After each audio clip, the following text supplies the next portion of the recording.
Hello everyone to Electric News Highlights. This is week 24 of 2026. If your company has electric cars as company cars, of course you want your employee to charge at home. It's cheaper for you and it's easier for the employee. Tronity has a software solution for you to know how much you have to pay your employee for charging at home. With the Fleet Manager you manage your employees and your cars. Tronity connects to the cars and knows exactly when the car is charging at home and how much. And then you get an easy monthly bill for your employee. If you want to know more, there's a link in the description below. Tesla Supercharger sale. Yes, you heard right. And I already mentioned this on previous news that in the States you can buy a Tesla Supercharger. So you pay Tesla and they will build a Tesla Supercharger for you. And now this is available for Europe as well. And it doesn't have to say Tesla. The Supercharger can say whatever you want. You can put on Ionity if you want to. So you can have your own branding. Tesla does the service and the backend and all the calculation if this is the right thing for you. You get the normal station with 8 stalls for 300,000 euros. And this does include the chargers and everything, but also the installation and the shipping. The shipping alone is 6,000 euros. It's the version 4, can go up to 1000 volt and 500 kilowatt, which is so cool. And if you do the whole credit card payment, which you have to do in Europe right now, and do roaming as well, that means that someone else can charge on your network as well. Tesla wants 9 cents per kilowatt hour every time this is used. Rolls-Royce Spectre 2. I've never driven the car. I asked Rolls-Royce for a car and they were totally nice about it and said, sorry, we don't have a lot of press cars and we only give it to very big YouTubers and something. And I was, at least they answered. A lot of companies don't even reply in anything. And it's the same as the BMW i7 that just has had a facelift, which doesn't get the 800 volt system, but better charging and bigger battery. 112 kilowatt hours will the Spectre 2 have, 628 kilometers, depending on the configuration, of course. Like I said, better charging up to 442 kilowatt. And if you get the black badge, you get 500 kilowatt of power. And I looked in 2024, Rolls-Royce sold around 1900 of these cars. It's the second most selling Rolls-Royce they have. But in 2025, they only sold 1000, so almost half of it. So we'll see if this is then better. It looks really nice. I'm not a fan of the doors, but I would love to drive it. BYD Denza store. Denza is the premium cars from BYD, and they had world premiere in April where they showed the new flash charging. So the new LFP battery and the new chargers, they can charge up to 1500 kilowatt, and the numbers are just crazy. How it charges from 10 to 80, 10 to 97% or something. It's like 5 or 7 minutes. Really, really great. And they opened the first store in Germany, in Hamburg, and they're gonna open a few more very soon, and they want to open in Germany 40 more stores till the end of 2026, and then 80 service centers. So if there's something wrong with your car, you can go there so they can fix it.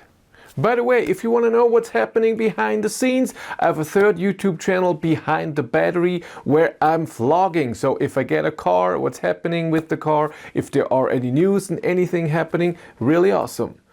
XPENG Austria. A lot of Chinese manufacturers are building their cars in Europe because of the tariffs that the EU gave on importing Chinese cars. And XPENG is doing this in Graz, in Austria, at Magna Steyr. They're building the G6, the G9 and the P7 Plus. I had the G6 to test. It was a really nice car.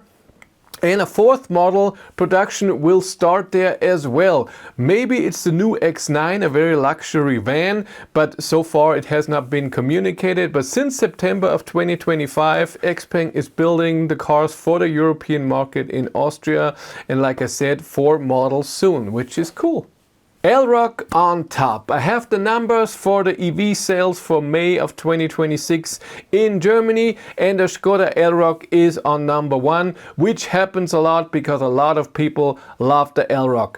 Small SUV, can tow, not like the ID.3 which cannot tow, but very, very interesting. In May of 2026, almost 60,000 EVs were registered. That's 25% of all cars for May.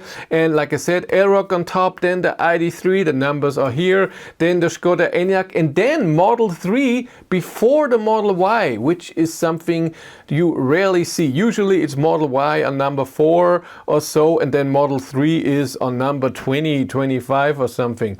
That's something different, but that's great.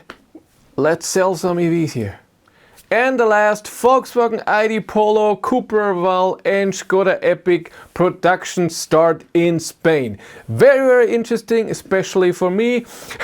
The Skoda Epiq is built in Spain in the Volkswagen factory in Navarra. So far, they have only built ICE cars there, but now the Skoda Epiq is being built there as well. And soon, in a few months, the Volkswagen ID Cross will be built there as well, which shows you how similar the Epiq is to the Cross. So it's not like the Polo and the Raval. The Epiq is more SUV-like. And in September 2026, hopefully the Skoda Epiq will be at the dealer and with customers. The same time, a week earlier, Volkswagen ID.Polo and the Cupra Raval started the series production in Spain as well at the SEAT factory in Martorell. Only the big battery version.